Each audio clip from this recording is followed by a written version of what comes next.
Everyone, কেমন আছেন সবাই? আমি রিয়াদ আছি আপনাদের সাথে। আমরা এখন আছি যশোর মনিরামপুর ওর মুনলিট ক্যাফে, এবং আমরা এখানে আসছি আর কি অনেকদিন পরেই।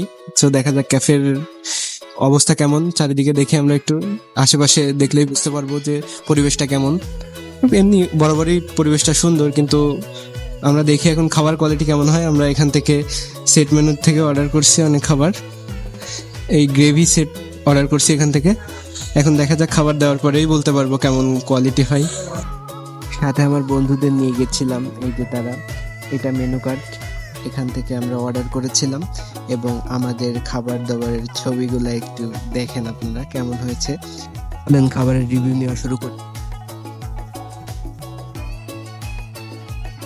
এখন আমার বন্ধুদের কাছ থেকে রিভিউ নেব কেমন হচ্ছে খাবার।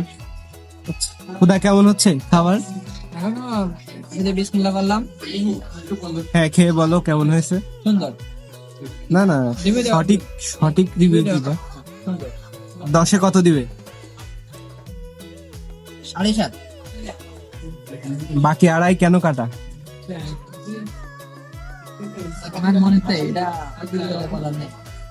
আচ্ছা, ঠিক আছে, বুঝলাম। হয়েছে, তোমার কাছে কেমন লাগছে? 10-এ কত দিবে? বাকি 3 কেন কাটা যাবে?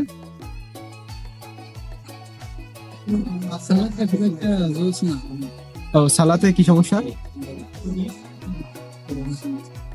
বাসি মনে হচ্ছে না কেমন কিছু? যাই হোক, এখন আমি খেয়ে দেখবো, বাকিটা রিভিউ দিব। যদিও আমার বন্ধুরাই তো রিভিউ দিয়ে দিয়েছে অনেকটা। এখন দেখা যাক খাবার কেমন হয়। বন্ধু রিয়াদ, সে খাচ্ছে, এখন তার কাছ থেকে রিভিউ নিয়ে দেখি সে খাবারে কত দেয়। রিয়াদ, 10-এ কত? কারণ আর 3 কোথায় গেল? সবচেয়ে কম প্রথমে রাইসের বাইটে হালকা তিতা লাগবে, যদিও ভালো কোয়ান্টিটি অনুযায়ী, একটু যদিও কম রাইস অনুযায়ী, তবু ভালো বলা যায়।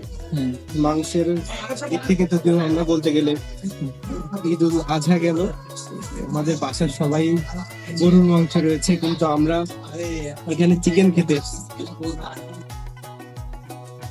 সুতরাং ভিডিওটি কেমন লাগলো আপনাদের সবাই জানাবেন কমেন্ট বক্সে, এবং যদি ভালো লাগে শেয়ার করবেন, এবং কেমন হয়েছে কমেন্ট করে জানাবেন সবাই।